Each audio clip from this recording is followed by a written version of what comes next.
Fora da política não há salvação. Um canal e podcast para discutir política. Produzido por mim, o cientista político Cláudio Couto.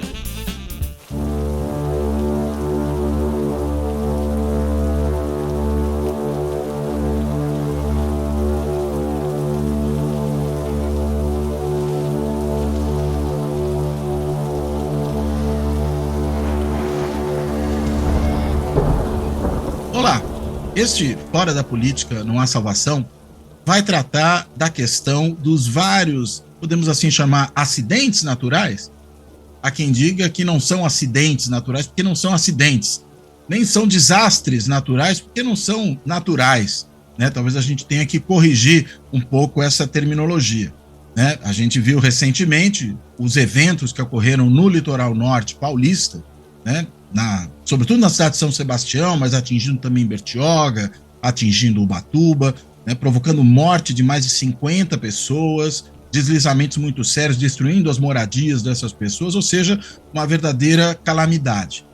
E claro, tem aí um elemento, esse sim, podemos dizer, natural, mas também ele não só natural, que é o índice pluviométrico que ocorreu. A gente viu a maior chuva já registrada na história do Brasil. Mas podemos até perguntar, mas por que está chovendo tanto? Porque os eventos climáticos extremos têm acontecido. Mas também a gente pode perguntar, por que essas pessoas estavam ali? Porque elas moravam naquele lugar? Porque a ocupação daquele território se deu dessa maneira? Há uma série de perguntas que precisam ser feitas para a gente entender esse processo. E para poder entender esse processo, eu convidei dois colegas, professores da Universidade Federal do ABC, a UFABC, e os dois são professores do programa de Planejamento e Gestão do Território, programa de pós-graduação da UFABC. E os dois pesquisam esse tema de perspectivas um pouco diferentes, mas eu diria alinhadas, né? Tanto que os dois fazem parte de laboratórios que, para usar uma expressão que eles próprios usaram aqui na nossa conversa preliminar, são laboratórios primos irmãos, né? E aí podem tratar do tema de forma conjunta, até porque costumam tratar desse tema realmente de forma conjunta. Um é o professor Fernando Nogueira, ele é geólogo, né? E ele é o coordenador do LabGris, o Laboratório de Gestão de Riscos da UFABC. E o outro é o professor Francisco Kumaru, engenheiro civil, que é que é coordenador também do Laboratório de Justiça Territorial, o LabJuta. Então, o LabGris e o LabJuta são dois laboratórios que são primo-irmãos que trabalham com essa temática. E eu vou começar com uma pergunta muito simples, até em cima um pouco dessa fala preliminar que eu fiz aqui, começando aí, endereçando a questão ao Fernando, mas agradecendo aos dois por toparem essa conversa, por estarem aqui dando as boas-vindas aos dois, mas começo com a seguinte questão. Fernando, por que todo ano a gente vê esse tipo de coisa acontecendo? A gente viu na Bahia recentemente, viu em Petrópolis há um tempo atrás, viu em Araraquara, agora vê também acontecendo no litoral norte paulista. Por que essa história se repete tanto? Por favor. Olá, todos e todas. Obrigado pelo convite, Cláudio. A gente precisa conversar muito sobre isso, né? Porque eu pessoalmente, trabalho há muito tempo já com gestão de riscos, né? Trabalho na prática, um trabalho extensionista de vida inteira, em prefeituras, mapeamento de risco. E a sensação de fracasso, né? Vendo que todo ano o ano começa e às vezes se estende até junho, julho, com uma quantidade de mortes enorme. E a gente tem estudado muito no laboratório por que isso acontece, por que as práticas se desenvolvem e não dão certo. E aí, queria começar apontando que um dos problemas mais sérios é a gente sempre responsabilizar os fatores exógenos, né? Ou seja, a culpa é da chuva excessiva. A culpa e risco é uma relação, né, entre um processo ameaçador, mas também entre um meio exposto vulnerável, né? Se a gente pensar só do lado, só do processo, do perigo, né, a coisa fica mal resolvida. E na maior parte das análises, dos pensamentos sobre esses desastres, o foco fica lá no desastre, ou seja, no fato, e na responsabilização exógena, ou seja, a culpa é da chuva. E, na melhor das hipóteses, a culpa é do cara que foi atingido, quem mandou ele estar ali, né? Risco é uma construção social, é uma construção da forma com que a sociedade se desenvolveu, ou seja, a forma como a cidade se estruturou, né? Então, em cada lugar onde a gente observa uma situação de perigo, vale a pena pensar por quê, né? Ou seja, São Paulo não está se livrando das inundações. Se for ver a causa das inundações, não pode ser a chuva, né? A gente pode recuperar a história das, das drenagens de São Paulo e lembrar lá uma disputa antiga do Saturnino de Brito e do Prestes Maia, em que um queria manter parques lineares bonitinhos nos fundos de vale e outro queria aterrar aquilo tudo, prender os rios dentro de canais e utilizar aquelas terras para o mercado imobiliário nascente de São Paulo, então, lá no começo do século passado. Então, se a gente pensa por que São Paulo tem inundações, né, nós vamos entender que isso se explica pela história com que a cidade se organizou, se estruturou, né? E assim, nós vamos conversar hoje um pouco sobre o litoral, ou seja, como é que a política urbana do litoral se estruturou só em cima dos grandes condomínios, do turismo, da população exterior, e isso lançou para as áreas encostas as populações pobres, né? Eu sou antigo, né? Então, acompanhei muito na década de 70 a expulsão das comunidades mais deliciosas que a gente frequentava no tempo de estudante, viajando para as áreas. Essas comunidades, como a de Trindade, por exemplo, que eu frequentava muito, ser retirada das áreas, das suas áreas, na bala, né? Ou seja, com bastante violência, com bastante brutalidade, para a implantação de loteamentos como Laranjeiras, né? E é sequencial esse tipo de brutalidade. Lembro ainda no começo da década de 1980, em Bertioga, a expulsão brutal, a grilagem de terra que um deputado da Arena da época, Herbert Levy, promovia em vastos terrenos para o início da implantação da BR-101, que trouxe aí toda essa visão de uso do litoral para condomínios de luxo, né? Então, eu acho que o primeiro aspecto do risco é que a gente precisa parar de tratar com um problema exógeno. Precisa parar de chamá-lo de natural. Não tem nada de natural. Os desastres são absolutamente de construção social. O segundo aspecto é que o tratamento que nós temos dado para os desastres também tem sido muito equivocado do ponto de vista de políticas, de métodos, né? Ou seja, a prática mais comum é o atendimento pós-desastre, né? As defesas civis, que é um artigo da Fernanda Damasceno, recém-saída de análise das defesas civis, do Vitor Marquezine, um artigo bem legal. Eles exploram a fragilidade das estruturas de defesa civil. E essa fragilidade permanente, ou seja, a pouca permanência no cargo das pessoas, dos agentes, acaba fazendo com que eles atuem muito mais no sentido de atender depois que já aconteceu. É muito raro a gente ver, por exemplo, a CET, no momento que está para encher a marginal do Tietê, organizando rotas de fuga com desvio. Não. Né? Depois que enche, o helicóptero vai lá resgatar as pessoas em cima do carro. Ou seja, a prática antecipatória inexiste, né? É muito mais o atendimento do pós-desastre, né? E muito menos a lógica do planejamento antecipatória, né? E para tratar de risco, né, a gente precisa ter propostas de curto, médio, ter planejamento, ter uma leitura integrada, né? Isso a gente vai conversando para frente quando ficar falando muito aqui.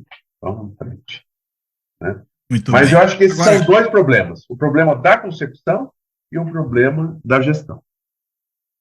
agora, no caso de São Paulo, a gente pode dizer que o Prestes Maia foi o vencedor do modelo, é isso? Isso, o Prestes Maia não só ganhou o debate, como ganhou a prefeitura depois, né? E aí ele começou a implantar esse modelo de cidade absolutamente sustentável, né?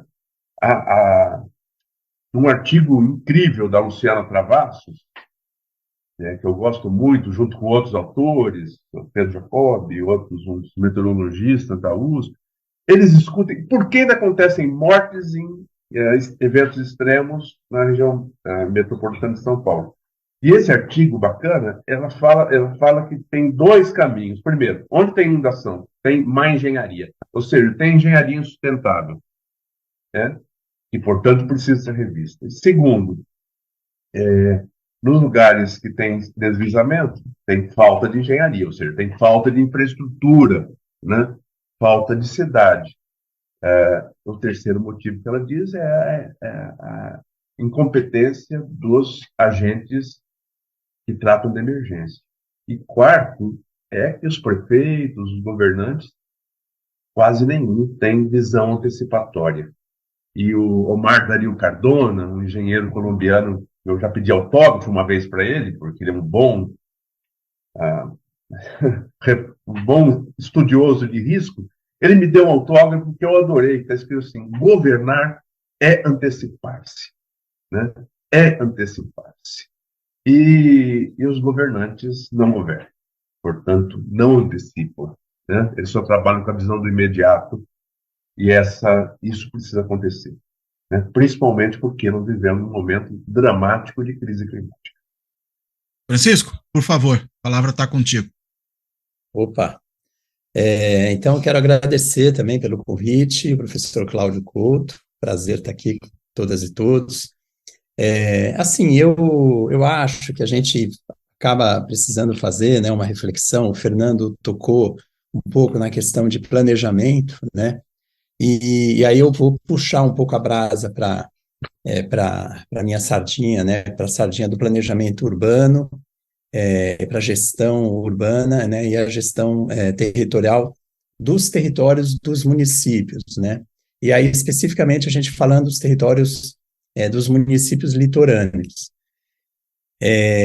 Eu fui recentemente no município litorâneo que eu trabalhei com um projeto de pesquisa e extensão que deu origem ao meu doutorado há uns 22 anos atrás. Eu trabalhei lá e fui recentemente lá, o pessoal convidou e eu fui, fizemos uma reunião muito agradável, muito gostosa. Mas eu voltei... Oi? Que município que é? Bertioga. Bertioga. Mas eu voltei extremamente preocupado, né, para dizer o mínimo, assim, né, para dizer a palavra mais amena, né, porque muitos dos problemas que a gente viu e apontou há 20 anos atrás continuam muito pouco trabalhados, muito pouco elaborados, né, uma parte dos problemas continuam intocados, né, então, por exemplo, né, a rodovia, né, a rodovia Rio Santos, ela funciona como um muro, né, ela é um muro que separa a cidade dos turistas e dos veranistas da cidade da população da classe trabalhadora. Quer dizer, os jardineiros, as faxineiras, os garçons, o pessoal que vende água de coco na praia, né? Em geral, eles não moram perto da praia, que é a região, né, que você tem, apesar de ser uma região relativamente baixa e que também tem situações, né, de risco, é muito diferente das áreas mais próximas da Serra do Mar, né, que são mais íngremes, que estão sujeitas a mais inundações, inclusive, né. Então, a gente tem aí uma questão crônica, a meu ver, né, que remete também à própria sociedade brasileira, né, as cidades espelham a nossa sociedade, né, se a gente tem uma sociedade extremamente desigual, com desigualdades abissais, a cidade vai espelhar isso também, né? Então, o próprio conceito de democracia, né, a ideia de democracia de que todos são iguais, mas se todos são iguais, por que eu tenho que morar no morro, né? Ou mesmo quando se constrói um conjunto habitacional, por que o conjunto habitacional onde eu vou morar fica a 7 quilômetros, 14 quilômetros, né? Fica do outro, não fica numa localização boa, né? Então, a gente tem legislação e temos instrumentos para enfrentar isso, né? Nós temos, por exemplo, a Lei Federal do Estatuto da Cidade, né? Que remete aos planos diretores dos municípios, que devem ser o instrumento principal da política urbana, e eles devem garantir cidades sustentáveis, né? Cidades sustentáveis, inclusivas, né? Saudáveis, tem lá todas as diretrizes estão super bem colocadas. E temos instrumentos também, né, para a gente produzir habitação em áreas bem localizadas, por exemplo, as ZEIs, né, as Zonas Especiais de Interesse Social. Acontece que o plano diretor né, além de ser uma peça técnica e política, né, é fruto de um processo, né, um processo que acaba ficando de alguma maneira, né, muito mais dominado pelas elites locais, né, que são, né, os partidos que estão, né, o prefeito, os vereadores, os advogados, os engenheiros, arquitetos, enfim, a elite local, de alguma maneira, e que posterga, né, vai postergando a implementação de diretrizes para uma cidade mais equitativa, de uma cidade com mais justiça social. Até uma hora que isso se torna... vai virando um barril de pólvora, né, como diz a professora Hermínia Maricato, né, as periferias vão virando um barril de pólvora, então, e é pólvora literalmente, né, é uma explosão mesmo que acontece, né, ali o que a gente viu ali, né, e aí, assim, saíram muitos artigos essa semana, né, saíram artigos sobre essa questão, né, por exemplo, tem um artigo do Benedito Barbosa e do Raimundo Bonfim, e eles escreveram, né, a espera do próximo, uma tragédia anunciada e a espera da próxima, né, então, quer dizer, já se sabia que ia acontecer antes, e hoje a gente já sabe que vai acontecer a próxima, porque nós estamos num looping crônico, e que a gente não tem conseguido sair. Talvez a gente precisa ter combinação de políticas sociais, econômicas e de inclusão, mas que estejam articuladas com as cidades, né? A gente percebe que as cidades não têm, isso o pessoal do BR Cidades, né, a Hermínia, mesmo a Raquel e outros professores têm falado, né? As cidades não viram uma prioridade nacional, né? Não estão no centro do debate. Você tem políticas que são específicas das cidades, né? Quando você, por exemplo, baixa o valor da tarifa de ônibus, ou aumenta o valor da tarifa de ônibus, né, você gera, como se fosse um subsídio ou uma diminuição do salário do trabalhador, né? Aliás, agora, nesse ano, nós estamos fazendo 10 anos das jornadas de junho de 2013, né? 10 anos atrás, que precedeu, né? Vocês sabem muito melhor que eu, né? Tudo que aconteceu na história do Brasil, e teve um tal de um aumento de 20 centavos na tarifa de ônibus aqui de São Paulo, curiosamente, assim, né? Logo nos dias que... Né? Então, foi o deflagrador, né? Gente, como é que é? Foi o deflagrador, né? O deflagrador. O MPL pariu o MBL. Pois é. Pois é, dá até para fazer uma brincadeira com as siglas, dois, né? Mas então a gente pode fazer diversas leituras, né, sobre esse fenômeno de um ponto de vista né, da sociedade brasileira, né, do ponto de vista econômico, social e da nossa desigualdade, e do ponto de vista da não priorização de políticas públicas para as cidades. No fim, o Estatuto da Cidade remeteu às elites locais, às prefeituras, e a gente sabe que as prefeituras, né, elas, em geral, a gente tem atores muito conservadores, e muitos atores de movimentos populares têm mais força nas capitais. Nas cidades pequenas e médias, Tem muitas cidades que praticamente não tem, quase não tem movimentos populares ou segmentos populares que possam fazer um contraponto no processo de participação popular, por exemplo, que o plano diretor exige para aprovação do plano diretor. Aqui em São Paulo, quando vai ter discussão do plano diretor, você tem uma aliança, né, arcos de alianças poderosos, né, tanto do lado do mercado imobiliário, quanto do lado dos movimentos populares, movimento de moradia e assim por diante, né. Em cidades menores, isso não, e mesmo assim, normalmente, né, os setores ligados ao mercado imobiliário levam uma parte das decisões importantes relacionado à valorização imobiliária, etc. e tal, né.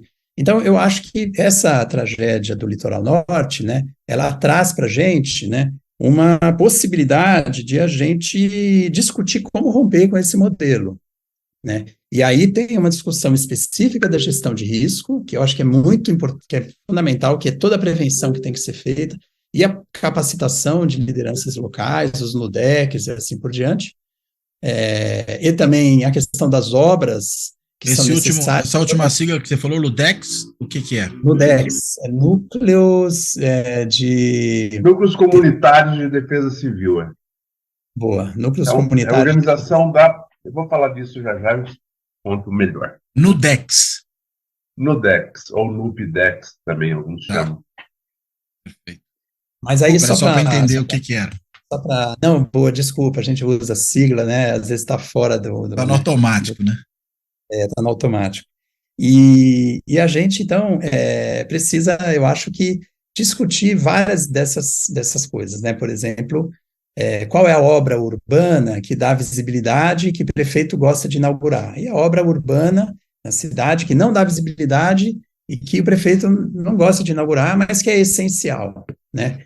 Então, esgoto, drenagem, né, canaletas de drenagem, escadas drenantes, muro de arrimo, tem muita coisa embaixo da terra que os bairros nobres têm, né? Se a gente for mesmo lugares íngremes, né? Bairro de Perdizes, né? Aqui onde eu moro, Aclimação, né? Pode cair uma chuva absurda, né? Assim, eu nunca vi sinais de trinca no prédio que eu moro. E não tem, né? Assim, aqui nós estamos é um pouco aquilo que o Fernando uma vez estava me explicando, né? A gente tem uma urbanização tão consolidada e com os sistemas e subsistemas de infraestrutura de drenagem funcionando tão bem que dá um jeito, né, nos bairros muito íngremes. Claro que na Baixada a gente vai ter que ter medidas, e a gente tem que ter medidas de segurar a água montante, né. Enfim, nós estamos diante de uma emergência, assim, a natureza e a sociedade estão gritando para que a gente mude paradigma, né. É uma era de mudança de paradigma, e não dá mais para esperar, né, uma mudança meio para ontem, né, e eu acho que nunca pode a gente desassociar a desigualdade, né, assim, se você for ver, a maior parte das famílias que morreram, os óbitos, né, as maiores perdas humanas, né, certamente são das pessoas e das famílias mais pobres, em sua grande maioria pessoas de cor negra, da classe trabalhadora e assim por diante, né, grupos vulneráveis. Então, eu acho que isso é um debate que tem que estar junto com toda essa reflexão aí. Agora, como a gente começou discutindo e rendeu essa primeira parte da nossa conversa, todo ano isso se repete e não acontece uma vez, acontece várias. Né? A gente vê isso se repetindo em diferentes regiões do país, né? Em cidades grandes, em cidades menores. O que precisa ser feito, digamos, de imediato? Né? Qual é o encaminhamento para esse tipo de problema que não vem sendo dado? Olha, Cláudio e todos aí, eu acho que nós estamos numa situação egípcia. Não sei se egípcia. As pragas do Egito, não? É alguma coisa por aí, ou seja, nós estamos numa encrenca danada, porque nós estamos com uma ameaça na cabeça gigantesca em que o IPCC, né, que é aquele grupo intergovernamental lá das mudanças climáticas, ficou mais de 30 anos para convencer o mundo de que estava acontecendo mudanças climáticas, e de repente agora que quase todo mundo concorda, quase todo mundo não, mas enfim, todo mundo que não é negacionista, percebe e efetivamente a gente começa a sentir, ou seja, chuva de 620 milímetros é apavorante. Se caísse aqui na minha casa, derretia a minha casa. Eu não moro na aclimação. Derretia a minha casa, né? 620 milímetros é 620 litros por metro quadrado. É uma quantidade absurda de água, né? Em que intervalo de tempo, desculpa? Isso aconteceu em 24 horas. Em 24 horas, né? Essa medida é sempre pelo período de 24 horas, né? Não, você pode ter tantos milímetros de chuva por hora também. Ah, né? tá. Mas geralmente quando a gente vê essa discussão mais geral... E quando fala milímetros, quer dizer litro por metro quadrado. Aí quer dizer... Então, 100 milímetros, que já é um limiar, um parâmetro importante da gente se apavorar, está bem longe desses 620. 620 é muito assustador. Trabalhei muito nos Morros de Santos e quando chegava perto trabalhei anos lá, né, e quando chegava perto dos 100 milímetros, a gente saía procurando os sinais antes que caísse. Era o momento que isso chama PPDC. Então, eu queria falar o que é possível fazer. Nós estamos muito despreparados e com o bichão já pendurado na goela, tá certo? E o bichão não é só chuva. Ou seja, as mudanças climáticas trazem diversas ameaças. O Paulo Artacho escreveu um artigo de 2020, que eu gosto muito, que chama as emergências climáticas sanitária e ambiental. Não sei se é assim que chama o artigo, mas ele é bom pra caramba, porque ele fala que nós estamos vivendo uma crise integrada de perda de biodiversidade, climática e sanitária, né? Então, essas coisas todas estão penduradas na nossa nuca, né? Tem o cachorrão preto mordendo nossa nuca. E o que está acontecendo é que tem um monte de falas, às vezes as falas são perigosas, né? Como foi do professor Carlos Nobre, dizendo que tem que remover todo mundo de risco, mas põe onde, cara pálida, né? É um ótimo climatologista, mas quando fala de gestão de risco, fala uma coisa desse tipo. Acho que não é por aí, não é remover. Isso aí é proposta lá da década de 70. Né? O que faz, efetivamente, para tratar essa questão? Eu acho que trata essa questão se a gente organizar as prioridades assim. Imediatamente, o que precisa fazer? Primeiro, precisa se preparar para a emergência. Né? O que faz com Petrópolis, por exemplo? Dá tempo de remover? Se fosse remover, ou se fosse fazer obra, dá tempo? Não. Petrópolis precisa começar a ter um ativismo de enfrentamento. E ativismo é participativo. Então, ou a gente amplia a democracia nas cidades, discute com os pobres, e a Defesa Civil para de ter uma postura de fiscal de terra pública e privada. A prática geral da Defesa Civil é de fiscal de propriedade. Né? Os irregulares e os regulares. Então, o que é regular é inimigo. Né? Não. A função nossa, de todo mundo que mexe com risco e desastre, é qualificar a segurança. Não é cuidar de quem é dono da terra, quem está em terra irregular, quem invade. Não. Né? Então, primeiro, é esse aspecto de priorizar a qualificação de segurança e depois priorizar no sentido de mobilizar as pessoas, de criar diálogo para que as pessoas possam estar mobilizadas para enfrentar o bichão, né? Para enfrentar esse momento. Então, significa isso que o Chico chamou de NUDEC, ou NUPDEC, ou seja, a organização social, né? Qualificar a relação dos governos, das ONGs, ou seja, criar formas de enfrentar isso de maneira participativa. Né? Nós estamos com alguns projetos desenvolvendo nesse momento, todos eles têm essa ótica participativa. Nós estamos trabalhando, coincidentemente, nós começamos trabalhando no litoral agora, né? Na Ponta Negra, vamos começar a fazer um projeto lá, que é fazer uma carta geotécnica de aptidão à urbanização para entender o meio físico participativo. Né? Ponta Negra é um lugar que, no ano passado, aconteceu uma morte de uma família inteira, né? Umas 200 pessoas que moram no canto lá de Paraty, e a gente quer discutir com eles um jeito deles mesmos conhecerem seus perigos, de maneira que eles se organizem para enfrentar. Então, é por aí. Ou seja, não adianta achar que o meio técnico vai cuidar da segurança da população inteira se a gente não envolve a população, não cria comportamentos, procedimentos consensuais. Então, essa é uma conversa fundamental, né? Então, eu acho que o primeiro passo é a gente aprimorar, qualificar muito essa relação do atendimento de emergência. Temos que estar preparado. Vai acontecer chuva em qualquer lugar. Como faz? Como avisa? Como se mobiliza? Qual a regra em cada lugar? Né? Quem que mobiliza os vizinhos?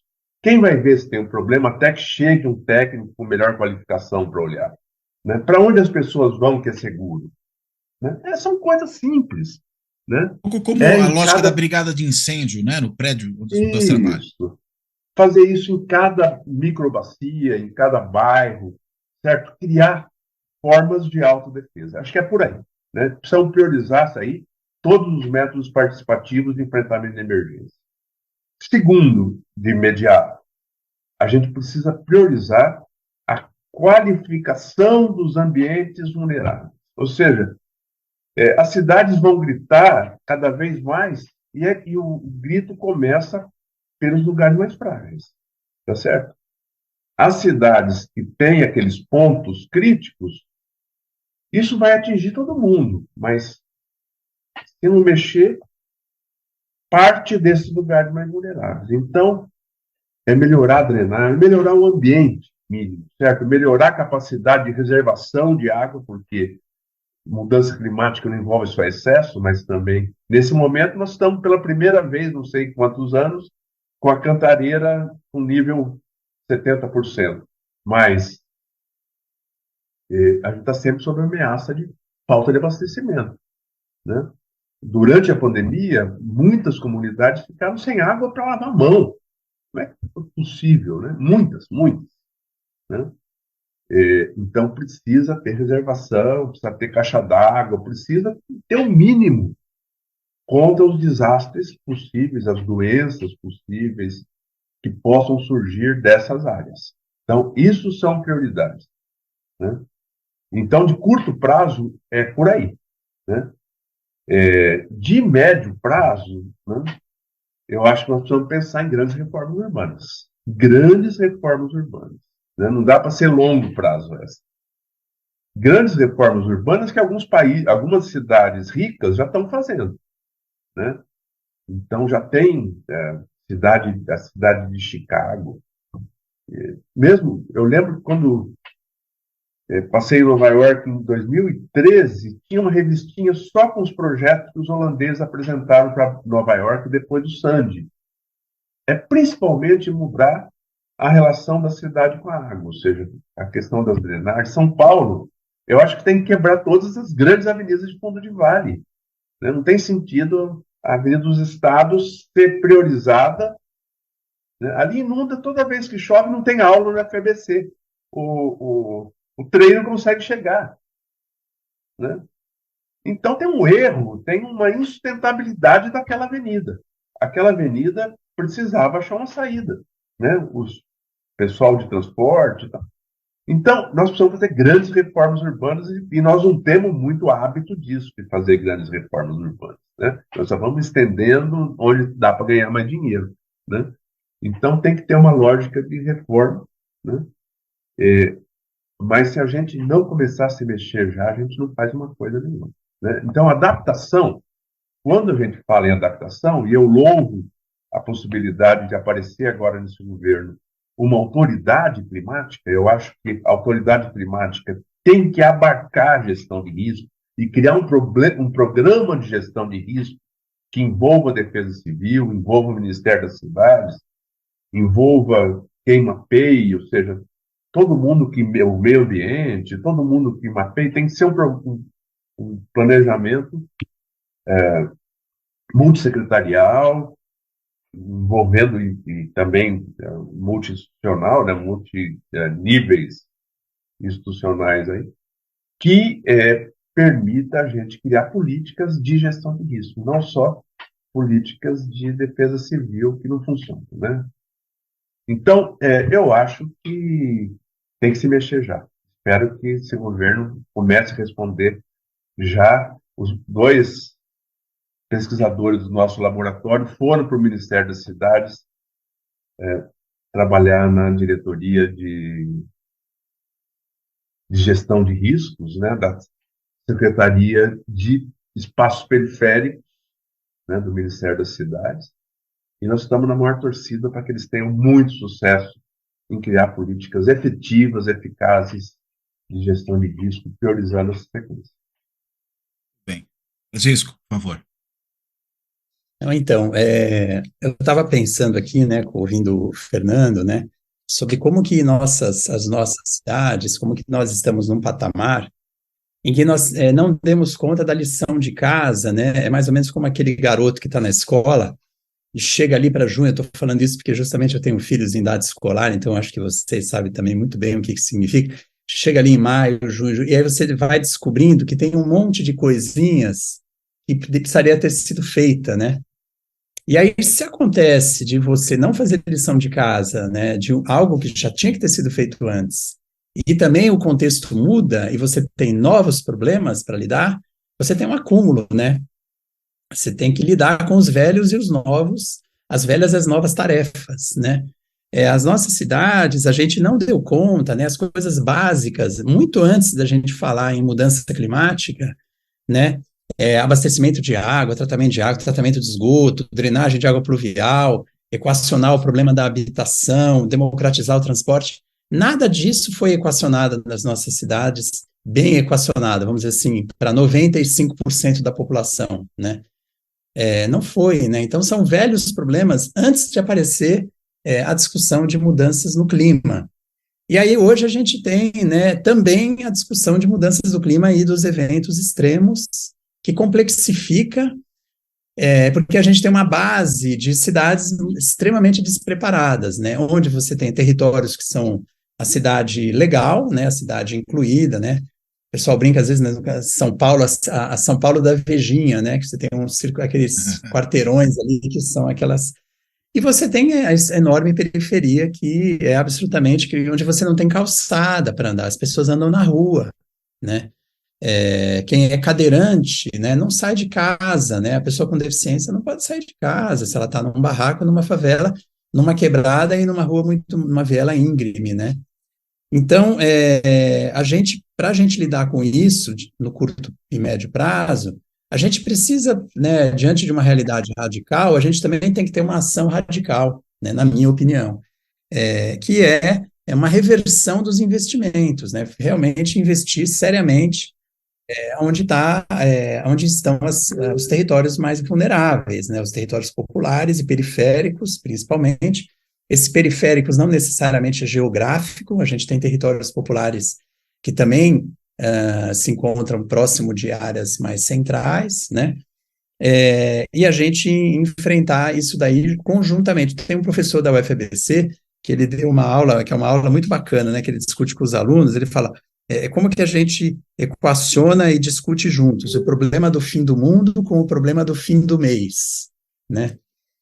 Porque a gente vê, né, assim, a gente estamos fazendo alguns projetos de colaboração internacional, por exemplo, né, com os pessoal que vem, né, a relação temos projetos em relação sul-sul, relação norte-sul, e a gente vê que a questão da mudança climática é uma pauta absolutamente central e prioritária, né, mas quando você vai na periferia e conversa com o povo, a preocupação do povo é chegar no fim do mês, é ter comida na geladeira, né, é não morrer, né, não morrer de fome, é salvar a filha, é salvar o filho, né, e como que a gente vai falar de mudança climática? A gente vai botar nas costas, no ombro da população vulnerável, que vem historicamente num país como que a gente conhece super bem a história do Brasil, vai colocar nas costas do povo, né, a conta da mudança climática também, né, é uma reflexão que e aí a gente tem que fazer essa reflexão sobre justiça ambiental, justiça restaurativa, justiça reparativa, né, e a gente sensibilizar, né, os atores que estão aí colocados, para que a gente, de fato, construa cidades em que dentro das cidades caibam todo mundo. Os espaços das nossas cidades tem que caber todo mundo, né? A minha empregada doméstica, ela tem que morar numa região boa, é de meu interesse, e eu tenho que lutar para isso, né? Se ela mora em Perus, se ela mora em Franco da Rocha, né? É ruim, é horrível para ela, e é ruim para mim também, é ruim para todo mundo. Ela deveria morar num bairro aqui do centro. E a gente tem orla ferroviária, né? Com um monte de terrenos e prédios vazios também. Não estou dizendo que dá para resolver todo o problema, mas a gente tem uma parte do problema que dá para resolver usando melhor os próprios espaços da cidade. Mas aí você tem que enfrentar o interesse imobiliário, né? Tem que enfrentar o interesse imobiliário, porque a gente teve uma boiada imobiliária que passou aí, né, nos anos né, do governo Bolsonaro e também na pandemia, durante a pandemia, né, mesmo quem mora aqui em São Paulo percebe claramente o que aconteceu, né, do ponto de vista do mercado imobiliário, como que ele bombou absolutamente de um jeito descontrolado, né, até atores do mercado imobiliário... Está falando dessa hiperverticalização? Isso, essa hiperverticalização, que não significa aumento de densidade populacional, né? É uma densidade construtiva, mas não reflete uma densidade habitacional. Às vezes o bairro verticaliza e perde densidade populacional, o que é ruim, né? Porque você tem regiões próximas de metrô, de grandes equipamentos de transporte, com muita infraestrutura, que foi produzida ao longo de décadas, né, com recursos públicos e privados também, que no fim atende a uma parte pequena da população. A gente tem que usar melhor os recursos, né? Otimizar a infraestrutura já disponível. E a gente faz isso por meio da reforma urbana. Por exemplo, produzir habitação em área bem localizada, né? Produzir habitação popular, né? Habitação popular, exatamente. Você, com uma ação dessa, você está enfrentando 2, 3, 4, 5 problemas. Você enfrenta o problema do trabalhador que fica mais perto do trabalho, você diminui o tempo de transporte dele, ele tem mais tempo para ficar com a família, diminui a exposição ao risco de acidente de transporte, diminui a emissão de carbono na atmosfera, né? Você tem um leque de vantagens, e uma família que vai morar no Grajaú, na beira da represa Billings, né, ou quando você constrói um conjunto habitacional lá longe, parece barato, mas é muito mais caro, né? O barato é construir habitação popular no centro, isso é barato, né? Como vários países europeus descobriram isso. Você tem habitação popular, habitação no centro, né, de Genebra, no centro de Roma, né? Você tem exemplos super interessantes. Lógico que é uma luta, né? São as lutas urbanas. Aquilo que o Lúcio Kovarik discutia sobre a espoliação urbana, né? Como que a gente enfrenta a espoliação urbana, né? Aqueles trabalhos pioneiros dele lá da década de 70, né? Por meio dos instrumentos de planejamento e investimento, radicalizando de alguma maneira aí os investimentos em áreas periféricas, em áreas onde está a população vulnerável, produzindo infraestrutura para todo mundo, né? E a gente usando subsídios, é fundamental ter política pública subsidiada, ter investimento, aí o papel do Estado, né?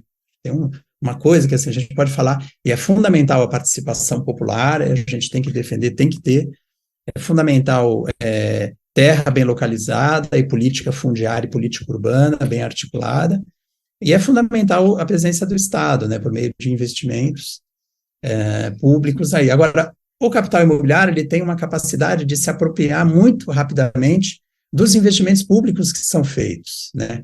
Quando abre uma estação de metrô, quando tem uma estação nova de metrô, né, os proprietários que estão no entorno de onde vai ter a estação de metrô, né, e as incorporadoras, construtoras, etc., tem um jogo muito pesado, né, e de apropriação, né, da valorização imobiliária que acaba acontecendo por conta do investimento público, que é o dinheiro de todo mundo, mas só uma parte pequena dos atores se apropria individualmente desses investimentos. Então, é isso que está em jogo quando a gente fala de política urbana, de política fundiária, né. No litoral é descarado, né, assim, é uma coisa, aqueles condomínios, né, dentro da areia da praia, né, até para a gente curtir a praia, você anda, aí você vê na praia aquelas casas que estão invadindo, né, a restinga e a areia, né, e casas enormes, né, e o povo morando do outro lado da rodovia, né. Assim, não precisa ser expert para perceber que isso não vai dar certo, né, que depois de um tempo a gente vai ter cidades apartadas, né, Então é isso que a gente tem que enfrentar aí, né? O desafio não é pequeno, mas tem muita gente boa que está engajado nessa luta aí. Agora, a gente tem visto esses conflitos estourarem, inclusive nesse cenário aí do último desastre, né? Eu estou pensando no caso, foi muito discutido depois do último episódio ali de São Sebastião, de um conjunto habitacional de moradia popular que seria construído na região de Maresias, né, que é uma praia de São Sebastião, e os moradores não, e os proprietários, né, das casas de veraneio, né, que estavam por ali, num condomínio de luxo, se mobilizaram para que não houvesse essa construção de moradia popular próximo aos seus imóveis, né, porque se fosse construída ali, entendiam eles, haveria uma desvalorização, tudo mais. Contou até com os préstimos ali do secretário de comunicação do governo Bolsonaro, que era um dos proprietários ali das casas de veraneio, o Weingarten, que fez lá uma gestão junto à Caixa Econômica Federal, que na hora que o projeto entrou, no mesmo dia ele foi denegado pelo presidente da Caixa, né? Isso é muito frequente ou a gente está falando de algo raro? Às vezes não tão explícitos como esse foi, mas nós estamos num momento de explicitude total, né? Ou seja, tem muita... Está acontecendo muito isso, ou seja, de todo mundo mostrar sua cara, e com isso a gente assusta um pouco, né? Mas é longa a história de expulsão nessa exclusão. Acho que o Chico pode contar mais um monte de história. Mas é isso, ou seja, quando a gente fala que risco é construção social, é por aí. Mesmo a questão da produção do perigo, em boa parte dos casos, a gente tem estudado que os processos são produto de ação social e muitas vezes não é dos moradores das periferias, ou seja, eles ocupam áreas de empréstimo, pedreiras, áreas de aterramento, de loteamentos, enfim. Quanto mais a gente estuda o risco, mais a gente percebe a insustentabilidade da forma que a sociedade tem escolhido para se desenvolver. E se é ruim para as pessoas que estão em risco, é ruim para todo mundo. Isso que o Chico fala de ser ruim para todo mundo, é por aí, né? Ou seja, os desastres acontecem, mas se fala muito de que nas mudanças climáticas vai sobrar para todos, né? Um dia chega a nossa vez. Eu mesmo estou com a ponte aqui quebrada da última chuva. Então, é legal se juntar nessa, né? Até o prefeito de São Sebastião e os bombeiros ficaram ilhados, né? Uma tentativa ali de... Ficaram ilhados. Porque a situação é trágica, é até irônico, né? Que os bombeiros que foram lá para socorrer as pessoas e o prefeito da cidade tenham ficado nessa situação, né? Uma coisa que eu observo muito é que boa parte das defesas civis e bombeiros, embora tenham essa postura de tratar o objeto de trabalho como adversário, né, porque moram em áreas irregulares, né, a maior parte deles mora também nessas áreas irregulares. É muito frequente que eles também estejam em risco. Agora, você falou até do pessoal, né, do Lab Gris, que foi para o Ministério das Cidades. Agora, o que é parte do governo federal e o que é parte dos governos subnacionais, sobretudo das prefeituras, num caso como esse?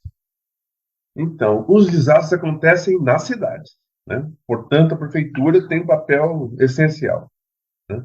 O governo federal puxou políticas muito importantes. Por exemplo, o desenvolvimento dos planos municipais de redução de risco, né? Nós estamos precisando, assim, readequar tudo, inclusive os instrumentos técnicos, né? Mapeamento, né? Eu trabalhei com mapeamento a vida inteira, mas eu sinto que eles já não respondem, né, essa crise. Então, nós estamos com desafios fortes do ponto de vista técnico-científico, né? Tão fortes que a gente acha que não se resolve só com a ciência. Se a gente não envolver política, não envolver sociedade, ou seja, tentar trabalhar com essa reflexão aí, aumentar o número de pares, né? Como diz essa reflexão sobre a complexidade do problema que a gente está tratando. A gente precisa fazer uma discussão ampla, inclusive de reavaliar o instrumento. Por exemplo, a área que teve o maior número de vítimas em São Sebastião, tinha sido mapeada com risco médio. E não é que porque foi mal feito o mapeamento ou porque os mapeadores foram irresponsáveis. É porque, efetivamente, nós não temos mais critério para 620 milímetros. Como é que faz? Né? Então, nós precisamos fazer uma reflexão grande sobre isso, sobre métodos, e reflexão não é pegar técnica japonesa, né? Pegar técnica de outro. Tem que pensar, nós temos que pensar com a nossa cabeça sobre isso, né? Porque precisa ter uma leitura de realidade, né? Então, nós estamos num momento muito de precisar pensar novo, né? Para poder enfrentar o problema. Precisar pensar novo, e por isso que eu estou contente com a ida de jovens, né? Cheio de boas ideias, cheio de iniciativa para o Ministério das Cidades. Muito bem. Chico, por favor. Essa Não, questão então, da responsabilidade dos governos. sim. Então, a gente tem, pela definição, né, o artigo 182 e 183 da Constituição, né, sobre a política urbana, e depois o Estatuto da Cidade, que é a lei que regulamentou esses artigos, né, cabe ao município a elaboração, formulação e implementação da política urbana, né. Então, o município é o responsável pelo principal instrumento, que é o plano diretor, e por implantar as políticas de habitação, transporte, mobilidade, saneamento, né, e planejamento e gestão do território. Obviamente que os municípios não têm, uma parte significativa deles, dotação orçamentária para fazer frente a isso, né. A gente nota que tem municípios que têm uma capacidade orçamentária importante. Aliás, é interessante que esses municípios, eles recebem os royalties de petróleo, né, da Petrobras, né, uma parte desses municípios litorâneos.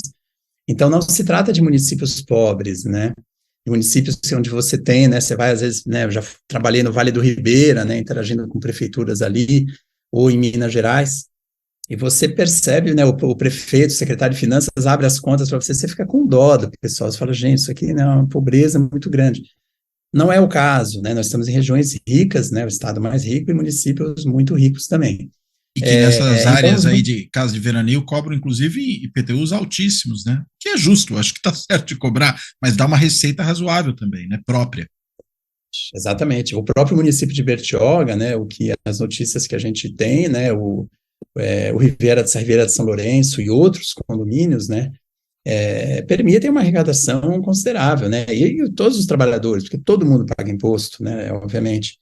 Então, o dinheiro tem sido, na nossa leitura, né, ele não tem sido investido apropriadamente, né, de forma apropriada, né. A gente vê, por exemplo, nós temos um orientando, né, um orientando nosso, né, meu e do Fernando, que ele está em Jacareí, e ele conta, né, sobre um empréstimo que que a prefeitura pediu para o BID para uma obra viária, né.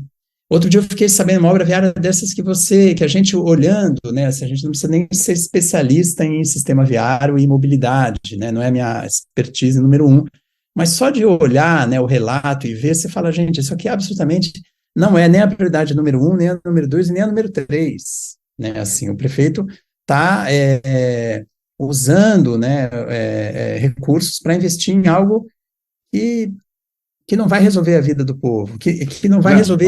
Vai resolver, sim, projetos da especulação imobiliária, né? Exatamente, acaba trabalhando a favor... Exatamente, da criação de novas centralidades, né? Então, você investe numa região ou numa zona de fronteira, né, de expansão em fronteira do mercado imobiliário que interessa, ou numa uma região que já é privilegiada e já é elitizada, né, como o Maluf quando fez o túnel embaixo do Ibirapuera, por exemplo, né, embaixo do Rio Pinheiros. Assim, para você não poder passar ônibus debaixo daquele túnel, assim, é um escândalo, gente, só para automóvel. Automóvel, na nossa matriz de mobilidade, né, por volta de 30%, dos deslocamentos são feitos por automóvel. Mais de 30 é a pé e mais de 30 é transporte público. Então, você está investindo dinheiro público para beneficiar aquela parcela da população que já é super privilegiada historicamente. Então, a gente vê isso em muitos municípios no Brasil inteiro, e em São Sebastião, em Bertioga, em outros municípios do litoral norte, certamente tem um histórico, e o fato de não ter sido investido, né, adequadamente em habitação popular. A gente espera que agora, se bem que tem colegas que dizem, né, conversando essa semana com o Benedito Barbosa, ele falava, Chico, daqui a 20 dias vai acontecer outra coisa no Brasil, ninguém vai mais nem lembrar.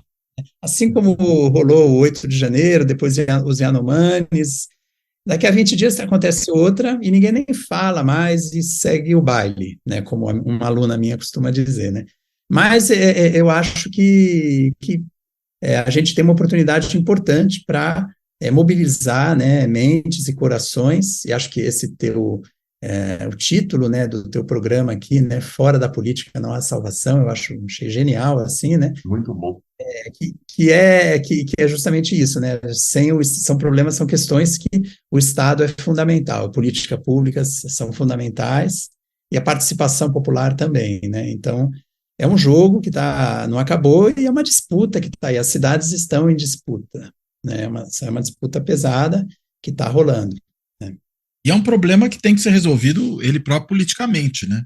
Você estava falando de que não é prioridade 1, 2, 3, do prefeito né, pelo jeito. Sim. Talvez porque sim. ele considere que é aquilo que traz um retorno eleitoral muito mais rápido, né? Um retorno eleitoral imediato, né? A história, e o Fernando falou disso também agora há pouco, que obra enterrada não dá voto. Se fala. E aí a gente está falando de drenagem, a gente está falando de saneamento básico, né? Mas está falando também de moradia popular, e moradia popular levando em consideração a localização, né? Tanto que uma das críticas que muito se fez, por exemplo, ao Minha Casa Minha Vida, era que acabava, na verdade, contribuindo para essa construção de moradias num velho modelo, né, de construir moradias populares em lugares distantes, ou seja, não teria atacado efetivamente esse problema, né? Quer dizer, você elimina o problema, imagino eu aqui, do risco, mas você não elimina o problema urbano de uma maneira mais geral, que significa reduzir custos de transporte, criar dinâmicas, vamos dizer, habitacionais econômicas próprias dentro de certas regiões, inclusive a revitalização de certas áreas da cidade que passa por ter gente morando, né? Você tem áreas vazias. Áreas vazias, né? Que ficam, sobretudo à noite, né? Centros antigos ficam perigosas, né? Ficam desocupadas, ficam perigosas, porque não tem ninguém morando ali, né? E se você tem gente morando, a região é viva, né? Então ela tem uma outra dinâmica, né? É o uso misto, né? Que já é um consenso entre urbanistas do mundo inteiro, né? A gente tem o uso misto na cidade toda, né? Em todos os bairros da cidade, com exceção de distritos industriais, né? Coisas tipo Capoava, você tem alguns lugares, né?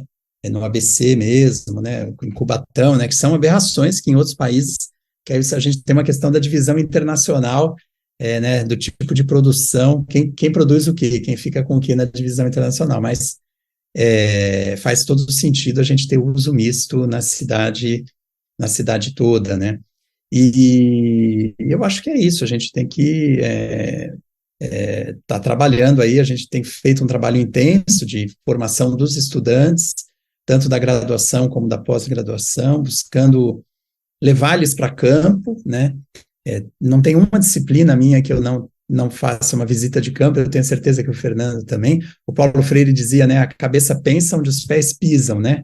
Se você não tira o camarada da sala de aula e leva ele na ocupação, leva ele na favela, ele não vai entender tudo que você, por mais que você seja muito bom, né? Porque ali ele vai sentir cheiro, vai tomar o cafezinho na casa da Dona Maria, vai conversar com as pessoas.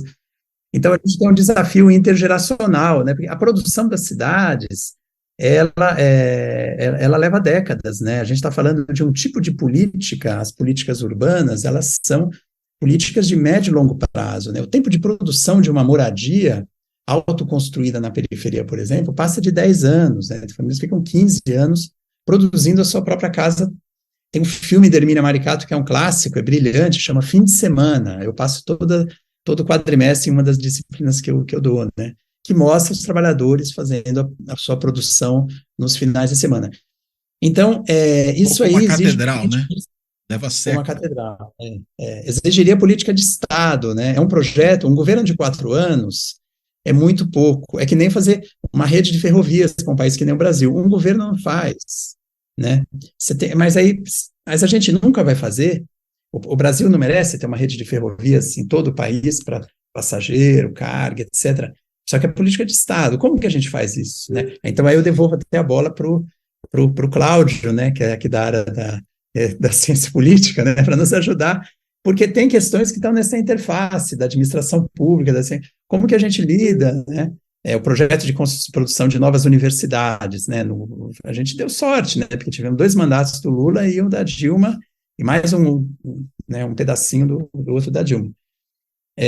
Mas a gente não encarou a questão das cidades, mesmo em governos progressistas, nunca se enfrentou. Ao contrário, né, a gente nota que às vezes até na negociação do governo de coalizão, muitas vezes a área da cidade, a Secretaria da Habitação, o Ministério das Cidades, entra na negociação e acaba ficando com partidos de direita. Por quê? Essa é uma pergunta, né? Essa é uma pergunta super boa. Do mercado que atua na especulação imobiliária. Qual que é o peso, as elites, né, no Brasil, o tipo de economia que a gente tem, né, que o Márcio Postman fala que a gente virou um fazendão, nas áreas rurais, e nas áreas urbanas a gente virou, né, assim, uma máquina de construir prédio, né, remover gente, construir prédio. Então a nossa economia foi se desindustrializando, e o motor da nossa economia está muito conectado à construção civil, imobiliária, o que tem de vereador, que é dono de imobiliária, no litoral, né, eu entrevistei vereador, conversei com o vereador, o cara está na Câmara e ele tem uma imobiliária, o negócio da família dele é imobiliária, né. Então, é uma quantidade enorme de pessoas que são de elites locais, pulverizadas no Brasil inteiro, que conecta com o capital internacional de investidores que fazem os lofts, os estúdios, né? E que a gente nunca enfrentou. Nem os governos progressistas deixa sempre para depois. E aí uma hora a conta chega, né? Enfim, são reflexões aí para a gente fazendo juntos. Aliás, eu queria entender um ponto, né? Você mencionou agora há pouco aquela questão da verticalização excessiva, né? E essa verticalização que não gera adensamento, sobretudo perto ali dos corredores de transporte, né? Uma coisa aí, estou pensando no caso de São Paulo, mas imagino que outras cidades ao redor do Brasil tenham talvez situações parecidas. Na época do Fernando Haddad foi feito ali um plano diretor, que era um plano diretor que justamente incentivava, né, essa verticalização próxima dos corredores de transporte, inclusive com edificações aí de uso misto, né? Você tem muitas vezes um primeiro pavimento ali que é para lojas, para algum tipo de negócio, e para cima você vai ter as moradias, inclusive aí você prevê uma área para estúdios, para pessoas que, vamos dizer, vão morar para transporte, estudantes, sei lá o quê, pessoa de mais baixa renda. Não é esse o projeto que está produzindo? Por que ele não gera o adensamento? Então, pois já foi feita, né, de forma informal, né, uma avaliação por parte de, né, diversos colegas, a gente tem visto aí, né, do que aconteceu. É importante também a gente considerar que teve uma pandemia no meio, né, e nós vivemos governos, né, de direita e ultradireita, de cima e embaixo, né, em São Paulo, todos os níveis da federação, e uma pandemia de 2 anos e pouco. Então, isso também, eu acho que, né, criou um contexto muito desfavorável, mas a avaliação que se tem é que foi o estímulo para a iniciativa privada produzir, né, edificações no entorno dos eixos rodoviários e no raio em torno das estações de metrô e terminais intermodais, né, de transporte, foi um estímulo que passou da medida, foi muito, né, passou do ponto, e esperava-se, né, uma produção de fachadas ativas, de você ter uma melhoria da qualidade urbana também, né, mas é muito difícil, porque a conta, né, que o mercado imobiliário acaba fazendo é uma conta de maximização pura e simples do lucro, usar todas as regras disponíveis para maximizar o lucro, né. Então, se é possível comprar 15 lotinhos pequenos, produzir, né, e aumentar a área de terreno, aumentando a área de terreno, o coeficiente de aproveitamento, que é a área construída dividida pela área do terreno, né, você permite ter um prédio mais alto. Então, às vezes, as construtoras preferem comprar, né, e comprando mais sobrados, nem vão construir naquele pedacinho de lote onde estava a casinha, o sobradinho, mas é para agregar área de terreno. E o resultado que você tem Para subir o é prédio.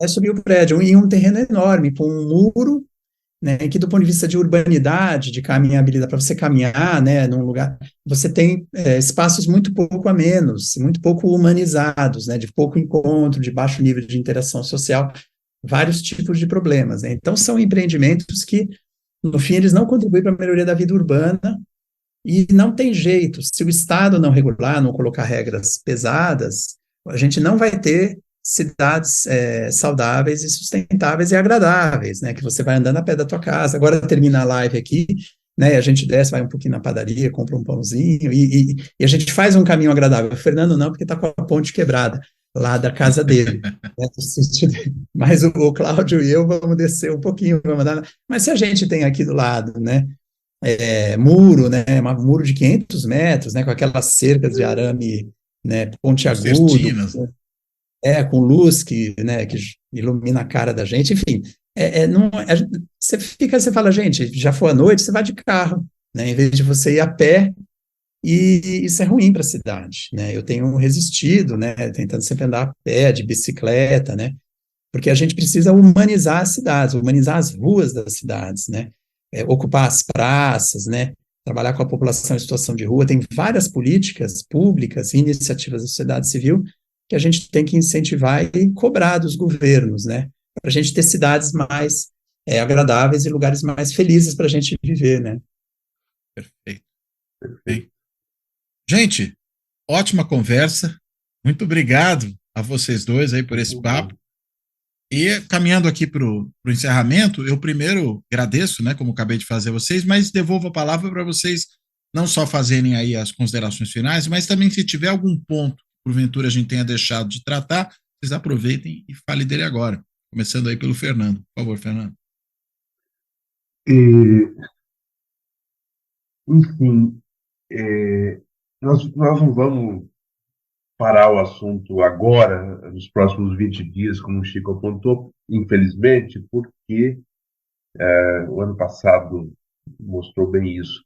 Nós temos uma sequência de desastres esperados aí, na medida que os períodos mais chuvosos se deslocam agora para o Nordeste. Então, como foi o ano passado, que nós ficamos até julho tendo uma repetição de desastres, né?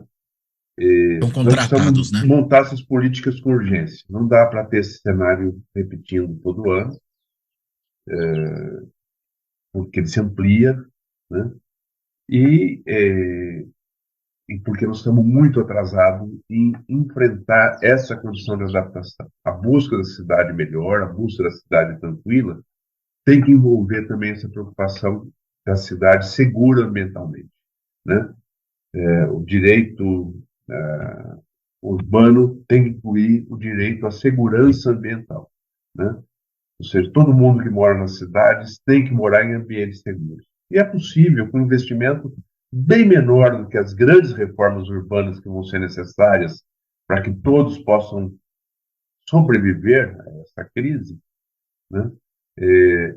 Qualificar os ambientes mais vulneráveis, as favelas mais extremas, os pontos mais críticos da cidade. Ele precisa investir nisso urgente, né?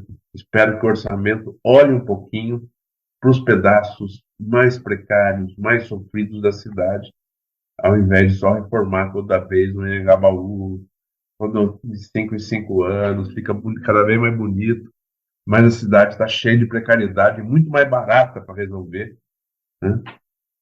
Que envolve essa qualificação do ambiente e é fundamental para enfrentar essa crise climática. Bem, obrigado, Fernando. Chico, por favor. Opa. Não, então eu lembrei aqui de uma coisa importante que às vezes a gente acaba não mencionando, né, que a gente tem uma lei federal no Brasil que é a lei de ATIS, ou ATIS, Assessoria Técnica em Habitação de Interesse Social. Essa lei federal, ela foi fruto de uma luta, né, principalmente dos arquitetos urbanistas que trabalham com assessoria técnica em comunidades, em tudo que é lugar no interior do Brasil, né, principalmente nas periferias, E é uma proposta que é muito interessante porque ela dialoga com com a ideia da capacitação dos moradores do ponto de vista dos NUPDEX, dos NUDEX, que o Fernando mencionou, e dialoga também, né, com a própria ideia do Programa de Saúde da Família e dos agentes comunitários de saúde, que é cada família que está morando numa comunidade vulnerável ter direito à assistência técnica, ter direito a contar com a presença de um engenheiro ou um arquiteto que pudesse te orientar, né? Na medida em que a gente não tem condições, a gente não vai ter condições de produzir moradia nova, unidades novas para todo mundo que está naquilo que a gente chamaria de necessidades habitacionais, né? Ou déficit habitacional, como alguns preferem chamar. Uma boa parte do investimento vai se dar em urbanização, né? Melhoria da infraestrutura, urbanização da favela, fazer regularização fundiária. E tem moradias que estão em áreas informais e que são moradias relativamente boas, que têm um bom tamanho, uma área razoável, que você não precisaria demolir para produzir uma moradia nova. Mas você pode, né, e deve realizar várias melhorias do ponto de vista de habitabilidade, de salubridade e de segurança, né, em relação à fundação, à estrutura, né, como está assentado no terreno.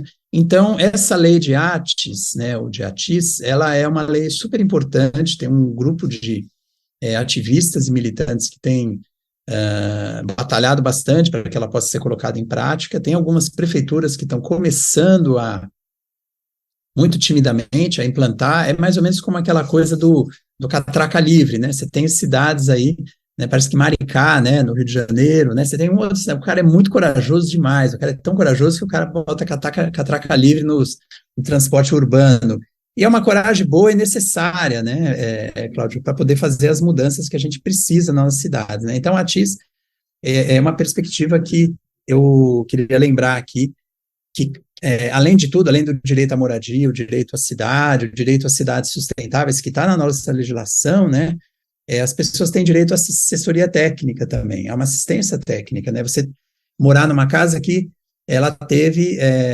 houve, né, um olhar, né, e um cuidado de um engenheiro, de um arquiteto, e ela é segura, né, então isso eu acho que é o aspecto que eu queria lembrar, assim, e no mar, eu ia fazer só um comentário, tem um autor que eu gosto muito, que é o Omar Altivater, é um alemão, e o Omar Altivater, ele tem um livro dele que é genial, que eu gosto bastante também, que chama-se O Preço da Riqueza, Pilhagem Ambiental e a Nova Desordem Mundial. E ele fala ali um conceito super interessante, que ele fala, olha, nossa sociedade está baseada na produção e consumo de bens oligárquicos, né? O que é um bens e serviços? O que é um bem oligárquico? É aquele que só faz sentido se for para poucos, né? Só faz sentido que ele... Não faz sentido todo mundo ter helicóptero. Eu brinco na sala de aula e pergunto quantos alunos vieram para assistir a aula de helicóptero, né? E todo mundo dá risada, né? Eu falo, gente, mas São Paulo é a cidade que tem mais helicóptero do Brasil e do mundo, né? Junto com Nova York. Vocês já foram a Dubai, né? Já foram. E aí, assim, a gente vai, e apartamento de cobertura, vista para a praia, você tem muitos bens oligárquicos, né, produtos oligárquicos nas cidades, essa coisa da exclusividade, do exclusivo. Toda vez que você produz isso, numa lógica que aquilo não é universalizável, significa que aquilo não é sustentável, né? Uma época lá na Riviera de São Lourenço, o pessoal de Bertioga falou, não, a gente quer que o município inteiro seja igual à Riviera de São Lourenço. E aí a gente se questionava, algumas pessoas questionavam, mas esse padrão aqui da Riviera, ele é universalizável para todos os moradores de Bertioga inteiro? É uma pergunta que está no ar, né?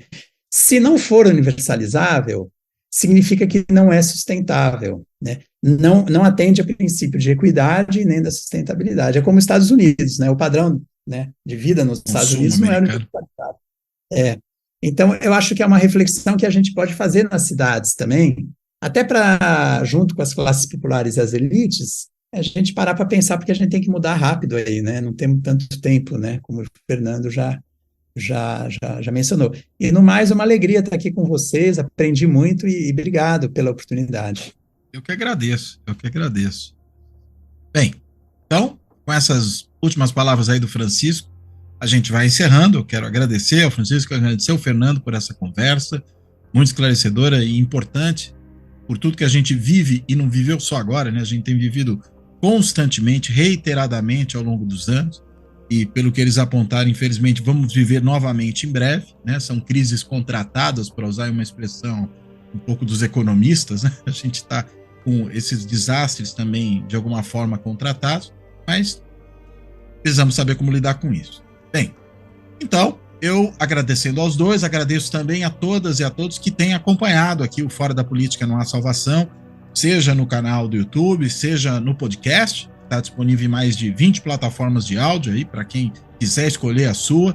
E, claro, também, como sempre tenho feito e aproveitado para fazer aí a minha chamada, agradecer a todas e a todos que têm colaborado com o projeto aqui do canal pelos vários meios que estão disponíveis para isso, né? O mais simples ali, ó, para quem assiste o vídeo no YouTube, é dar um clique ali no botãozinho do Valeu Demais, que permite uma pequena contribuição imediata. Há também a possibilidade de ser membro do Clube dos Canais, membro do canal, né, por meio do Clube dos Canais do YouTube, que permite uma contribuição continuada, ou de forma parecida, para quem preferir assim, no site de financiamento coletivo benfeitoria.com, fazer lá uma assinatura simbólica do Fora da Política Não Há Salvação. Ou ainda, para quem opta por esse outro meio mais simples e rápido, fazer um Pix, né, fazer um Pix para a chave Pix do canal, que é contato@foradapolítica-não-há-salvação.info. Eu vou repetir aqui, contato@foradapolítica-não-há-salvação.info, que é, óbvio, também o e-mail de contato para quem quiser aí mandar alguma crítica, sugestão, fazer um comentário, enfim, tá aí o espaço aberto. Bem, então, de tudo isso, eu termino por aqui. Até a próxima.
Fora da Política Não Há Salvação. Um canal e podcast para discutir política. Produzido por mim, o cientista político Cláudio Couto.